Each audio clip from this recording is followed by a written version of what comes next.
OMG, baby, tell him. Hey there, welcome to Powered by Backers. It's Justin Fox. I am here today joined by an amazing guest, I think, Alan Cross. Alan, thank you very much for joining me on the show today. How are you today? I'm okay. I'm very, very hot. I'm tired of the heat. If you do hear some snoring, that is the elder English Bull Terrier. She likes it down here in the office, in the basement. Is it in the basement? A little cooler? Yeah. You're Yeah. out of the. I heard it was the Humidex was 41 today in Toronto. Something along those lines. It is just brutally hot outside. Which is unreal. Yeah, we were driving and it was. I think the van showed 38 degrees on the van, so it's kind of hot and sticky out there. Okay, so for those that don't know who you are, I'll do a quick little bio. So Alan Cross, you are an internationally known broadcaster, interviewer, writer, consultant, blogger, and speaker. And you have the longest running documentary program on radio, or I guess in any genre, the ongoing history of new music. So again, thank you very much for joining me, and welcome to Powered by Backers. Yeah, I've been doing this program since 1993. Right. So it's certainly one of the longest running radio music documentaries. Right. I'm sure there may be others, but I this one has been going on for a very long time. 896 episodes so far. So you're almost getting to 1,000. So yeah, that'll be a bit of a milestone there, I'm sure. Kind of my goal. It'll take another 2.5 years or so to get there, but yeah, we'll do it. Okay, cool. So I guess I'll sort of jump into, I usually ask, what kind of got you into that? I mean, 93. So we're talking what? That's 30. What? I can't even do the math here. 27 years ago. Yeah. Wow. Well, at the time, I was working for CFNY The Edge. They had gone through a series of ownership changes, and there was some discussion at the early part of the 90s that the station wasn't going to do very well as an alternative station going forward. So they were flirting with the idea of flipping the station to country, which was getting really, really hot at the time. But then the new management came. Garth Brooks action, or whatever was sort of back at that point? Yeah, well, it is. Garth Brooks, the beginning of Shania Twain, that kind of thing. Right. But the new management took a look around and thought, oh, well, wait a second, you got these bands like Pearl Jam and Soundgarden and Nirvana. Well, maybe there is something to this thing. I mean, there's Lollapalooza, and okay. So they decided that they were going to stick with the format, but that they needed to educate the audience on the kind of music that we were playing and where it came from. Right. So they looked around staff and they found one guy with a degree in history, me. Okay. And they said, okay, you're going to do this program. It's going to be called The Ongoing History of New Music. You're going to do it once a week. And here's your mission. And I said, well, first of all, I'm already working Monday to Friday from 2 till 6, which is a great shift. I don't want to do this program. And secondly, it's a terrible name. And thirdly, I don't want to do this program. And they said, well, that's fine. If you don't want to do it, we will simply find an amenable way to package you out, and best of luck. Right. So, okay. Well, I had just gotten married. I had just built my first house. So what was I going to do? So what they ended up doing is I would, instead of working Monday to Friday from 2 till 6, they had me working Monday to Friday. They had me working Saturday and Sunday mornings from 6 a.m. till noon, and then working on this radio program Wednesday, Thursday, Friday, which was not a lot of fun because it meant I didn't have a common day off with my wife. Right. I had to get up at 4 o'clock in the morning on Saturday and Sunday. Right. And basically, there were no resources for this kind of thing back then. I mean, this is pre-internet. I was going to say, how do you research something like that, right? Where do you? It was a lot of what would you even do? Well, there were very few books on the subject. There was no internet. So what I had to do is there were 2 big filing cabinets filled with newspaper clippings and artist bios and a few other things. Album covers, things like that? That I had an opportunity to go through. Yeah. And then the rest you just kind of had to ask around. I mean, right. If you wanted something If you wanted a piece of music that was difficult to get, well, you had to spend some time in used record stores. I couldn't even shop online. So it was really, really hard Yeah. for the first couple of years. It got easier as we get later into the 90s, but those first 3-4 years, well, it was difficult. So were you pulling, so obviously you've interviewed, a lot of different people throughout the years, right? Were you able to pull some information through those interviews? A little bit. Yeah, a little bit. But again, if you wanted to go into the real weeds and nuts and bolts of everything, it was tough. Sort of the behind the scenes, right? It's almost like the behind the scenes, and sort of gives you a different perspective or a different angle. Yeah. Right? Yeah. Than what you see. Yeah, it's really cool. I like I said, I've listened to it many a time. I find it extremely interesting. Especially when you do sort of like 1 or 2 days or 3 days of sort of the same topic, and you sort of delve a little deeper into it. It's kind of interesting. So let's jump into that, actually, the interview part, because you obviously have interviewed, a number of celebrities, number of musicians. I'd love to just ask because I'm interviewing you here, but I'd like to flip it a little bit and say, what would be some of your tips or tricks or strategies that you use as an interviewer to try to get the best from an interview? Well, what you have to understand is that as an interviewer, you are there as the proxy for everybody who is a fan of that subject. Right. So it doesn't matter whether you have a personal connection to whoever you're interviewing, or if you like their music or not. Doesn't matter. That is irrelevant. You're there to get the story. You're there to get the interview. Right. And the way you get the best interview is you very carefully try to get the subject to trust you. So if they think that you're behaving appropriately, if they think that you're, your stuff about them, if they think that you know what you're doing when it comes to handling an interview, well, then they'll trust you. Right. And when they trust you, they'll tell you anything. The trick is to getting to that fourth stage of trust. It's not always possible.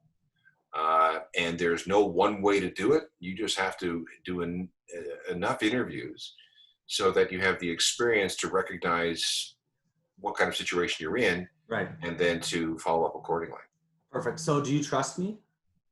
Are we on a trust basis right now? Are we good? Let's find out. Keep going. Okay. So, I was going to ask you we'll build some trust here. So what would be sort of the best interview you've ever had, or who would be the best interviewee that you've ever kind of had? Well, that would be kind of interesting. The interesting thing is that, in my experience, the bigger the star, the better the interview they are. And that's because they've had plenty of experience being interviewed. Right. They know what they need to do in order to get their message across. And if they're really, really good, they can subtly manipulate the interview so that they get what they want out, regardless of what your intentions may be. Right. They're able to kind of change the script a little bit to suit their needs. David Bowie was brilliant at that. You talked about only what Bowie wanted to talk about. You didn't even realize he was messing with you. He was really good. Then there are people like Bono, who are just so easy to interview because they're talkers. Right. So a typical interview with Bono will go, "Hey, how are you?" And then he talks for 20 minutes. 45 minutes. 45 minutes. Yeah. Okay. So he's extraordinarily easy. And it's been, again, my if you can, I mean, some of these people are jaded and bored and tired and sometimes outright hostile and combative. Right. And those are the things that you have to deal with as well. But again, by doing lots and lots of interviews, you can find techniques that will get you through just about any situation. Right. I agree. And I've only been doing this probably, I'm in around 50, so I'm not quite up to the 890 shows or even interviews. I'm sure you've done hundreds, if not thousands, of interviews, not just for the ongoing history of new music. Oh yeah, I can't even count. I really can't. So this is the trust one so tell me and the audience, maybe if you trust us, who might have been the worst interviewee, or the worst experience? Maybe if you don't want to name Well, names. there were two. I mean, the worst one on that was not my fault was the beautiful South. They came directly to the radio station for a live interview from the airport, and they were a little surly, a little drunk, a little jet lagged, and upset that they were missing a football match that they had to see. So they came into the studio, and they all sat around the perimeter of the studio, no closer than 6 feet to a microphone, and all their answers were yes, no, or shoulder shrugs. They didn't want to be there. Basically, they were. No, they did not want to be there. Right. They were bored, and again, this is live on the radio. That didn't really seem to matter to them. And all I can tell you is that the interview ended after 90 seconds. It was just yes, no, thank you, no, ma'am. Yeah. Thanks for coming. I mean, they weren't willing to play ball. They were grumpy from the moment they came in. So that's it. Forget it. The worst interview that I think I did that was my fault was Leonard Cohen.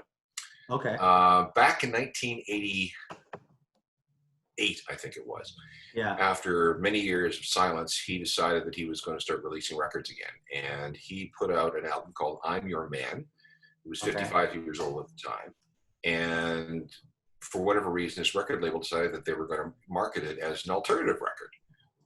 Okay. So what we used to do back in the day is the record reps would bring in artists into the radio station for a quick little visit, quick little interview at any time of the day. It could be from 10 o'clock until 5 o'clock. And one day I was working, and Leonard Cohen came in, and I'd heard the name. I was just a dumb kid, and knew a little bit about him, but not I wasn't. There was no reverence there. I just looked him up. I thought he was a writer, but he's obviously a songwriter. Oh, well, he's a writer. He's a poet. He's a singer. Right, they study his stuff at the PhD level. He's one of Canada's great artistic treasures. So that's I did. Okay, so that's. So I didn't know much about him. Yeah. Other than obviously I don't either, but there you go. Yeah. He used to be a big deal. Yeah. But he was a big deal. Right. And he came in. He was very serious, very bohemian poet, dressed in black, smoking French cigarettes. Right. Very quiet. So he comes on the air, or we sit down in the studio, and the interview starts. And I thought, well, this is pretty serious. I better try and break the ice a little bit. Something to the effect of, welcome to CFM Live. We have another live mic interview, and my guest today is Leonard Cohen. Hello. And I thought, okay, I'll just lighten it up a little bit. Do you mind if I call you Lenny? And he took a big drag at a cigarette and blew the smoke in my face and went, don't. Well, it's too late. You've already basically called him it, right? Yeah, it didn't work out well from there. I mean, he was obviously insulted at my lack of knowledge about who he was. Right. Rightly so. Right. But at the same time, you can't spring an interview like Leonard Cohen on a dumb kid and expect it to go well. So right.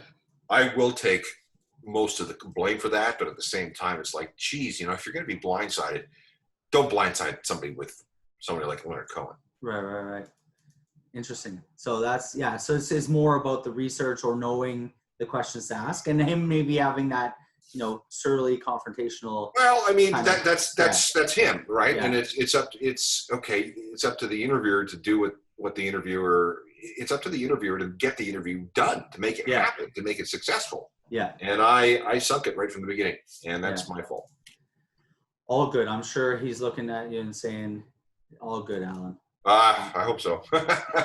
Yeah, no, for sure. So let's jump into what. So I was under the impression you were doing major league mixes and with Tech Toronto, but you informed me that you're no longer doing major league mixes. I don't know. Tell me a little bit about it and what sort of happened there. It sounded interesting. I took a quick look at it, but what happened was a number of years ago, I ran into somebody who was working at Maple Leaf Sports and Entertainment.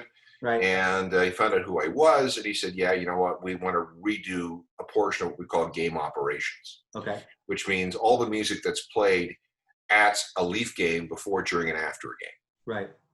because they weren't happy with the way things were sounding and all the rest of it. So I formed a company with a partner named Dave Charles, and we created this Major League Mixes, and our whole thing was curating music for Toronto Maple Leaf games. Okay. And that's so would it be different every game and kind of a different sort of vibe depending on the game? It's so complicated. Right. You needed to, have current music for the games. You had to classify music for, every situation that could happen in type the game. of feeling in the game or whatever. Yeah, with whatever the audience was Right. doing, or however the crowd was feeling. Right. An opposition goal, a fight, Right. all that sort of stuff. You had to have music available at your fingertips to play the right clip of a song at the right time. So we did that for a couple of years. We almost got a couple of other contracts with some other NHL teams. Right. But then it just so happens that there was a sort of a change in the way a lot of professional sports teams did music. Okay. And they brought everything more and more in-house, and Okay. they were having fewer people on the outside do this. Right. So after a couple of years, they changed their entire game operations Right. crew, with the exception of one guy, Jimmy, at the organ. And we lost the gig, and that was, since they were our only client, that was all we managed. That was it. I thought you were going to say, and then a thing called COVID happened and all sports stopped. But yeah, okay. You went a slightly different direction. Yeah. But yeah.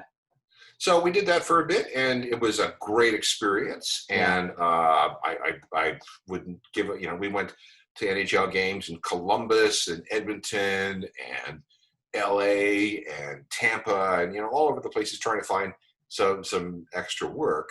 It never worked out, but it was an awful lot of fun. A lot of fun, yes. Sometimes it's the journey, right? That's completely enjoyable. Yeah. So you're still with Tech Toronto, correct?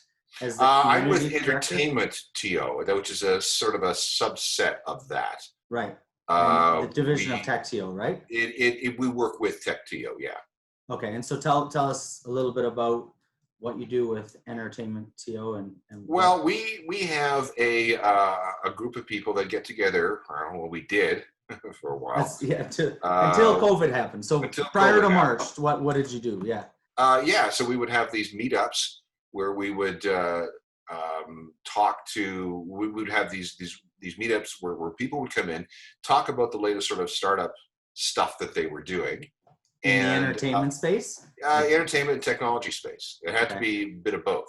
Okay. And these were networking situations. They were opportunities for people who were looking for work. They were opportunities for people who were looking for employees.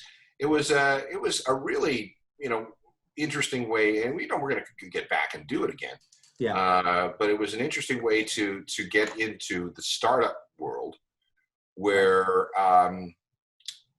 things were things were changing. So I have a couple of partners in this, and what we do is maintain these meetups, and we, sometimes we get some work from it. Sometimes we get some other people who get work from it. Right. So yeah, that's basically what it is. Cool.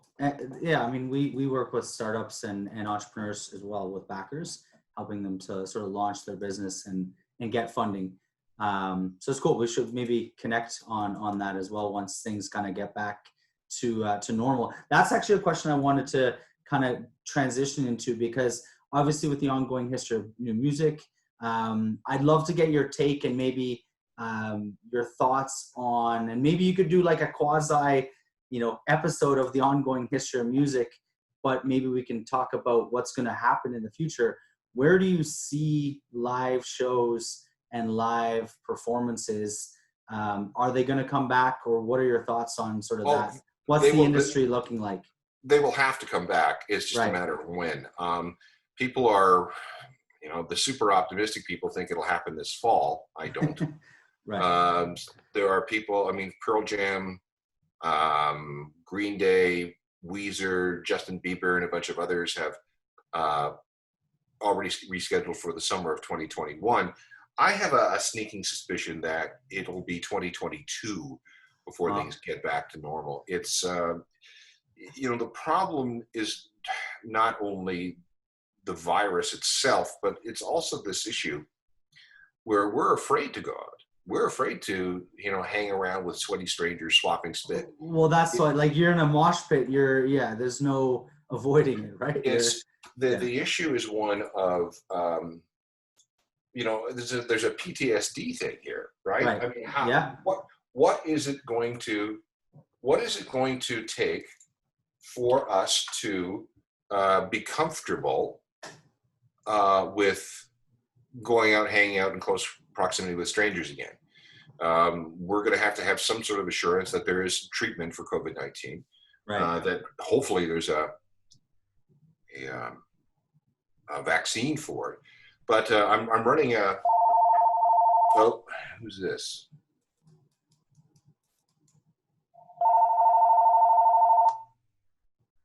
I'm gonna Call listen. from 6 4 7 Let's let my wife get the. 4 6 4 6.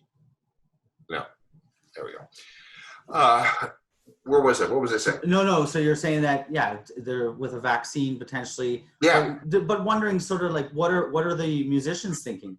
Like, what are their thoughts? Obviously, they have to get back to it, right? But they want to get back to it. They really do. Let me just call up something here. I'm doing a Twitter poll today. Okay. And here's the question. The question is, big acts have rescheduled tours for 2021. Okay. Based on what you know about the COVID-19 situation today, do you think that these tours will actually happen? And 50% of the people who've responded to that say, I'm hopeful for 2021. Right. 50%? 50? 50. But,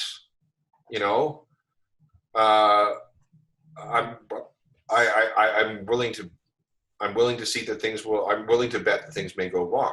Only 8% of the people in the poll so far say that we'll be okay by next year. And a full 21% say, nope, not going to happen.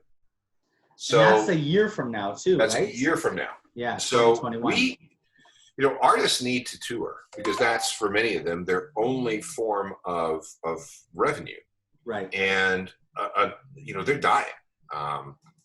It doesn't matter how big or how small you are. You're not making any money selling records. You're not making a lot of money streaming unless you're named Taylor Swift or Drake.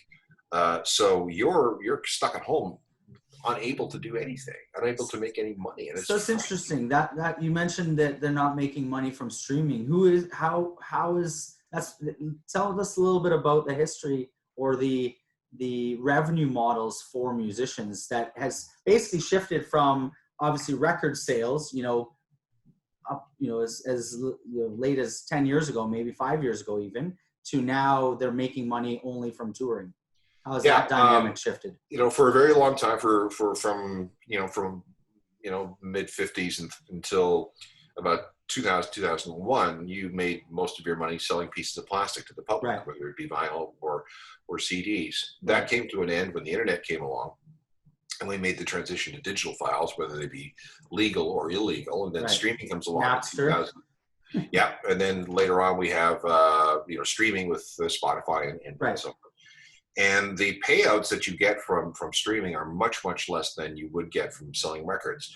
Now, people are saying that you can't make it's apples and oranges.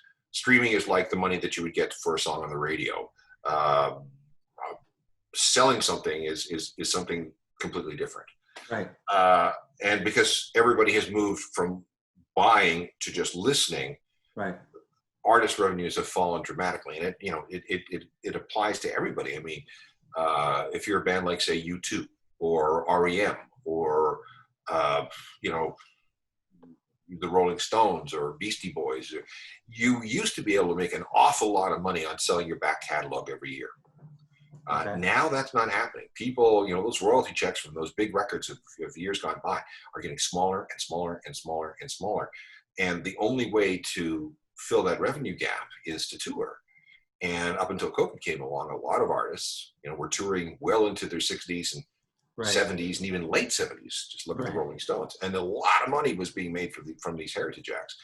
The problem was that if you weren't a heritage act with a deep catalog, you weren't making a lot of money. You needed to, get $50 or $75 or whatever it was that you got per gig. You needed that just to pay the rent and just to put food on the table. those opportunities are now gone. These artists don't have these deep bank accounts, not a lot of savings there.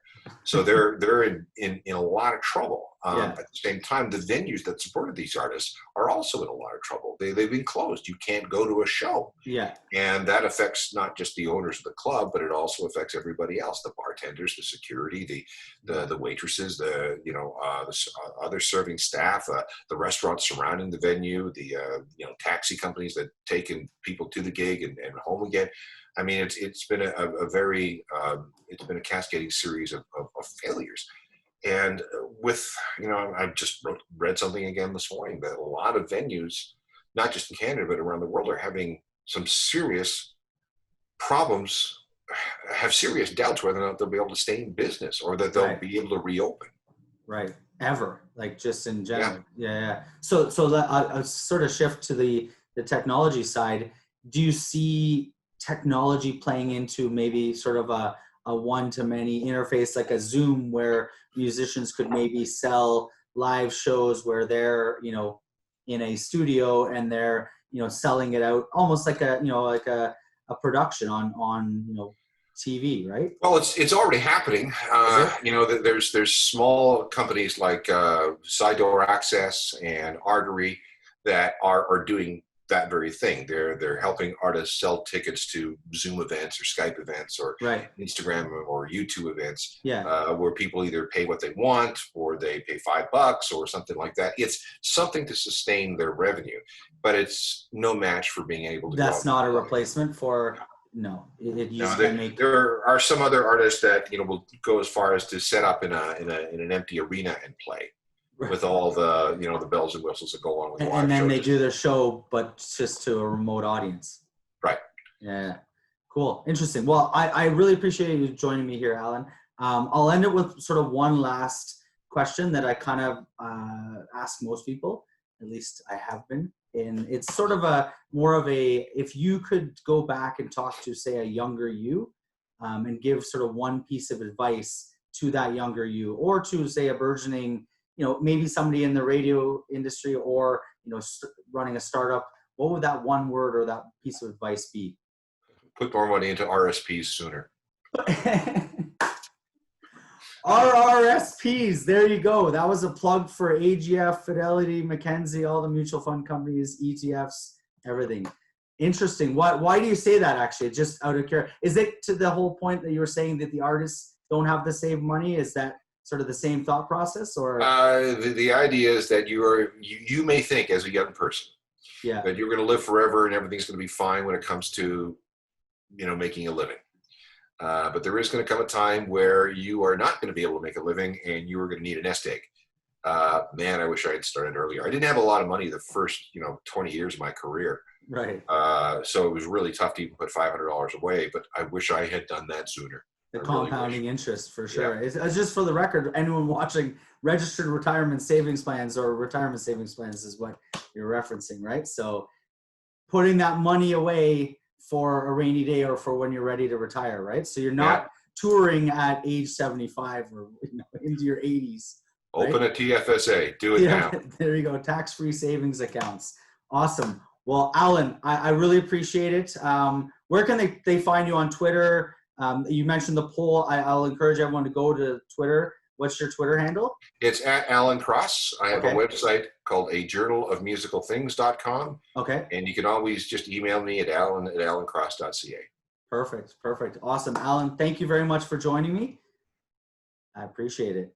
All right, you're welcome. Awesome. And everyone else, thanks for joining me on Powered by Backers. I will see you guys again tomorrow. OMG, baby, tell them.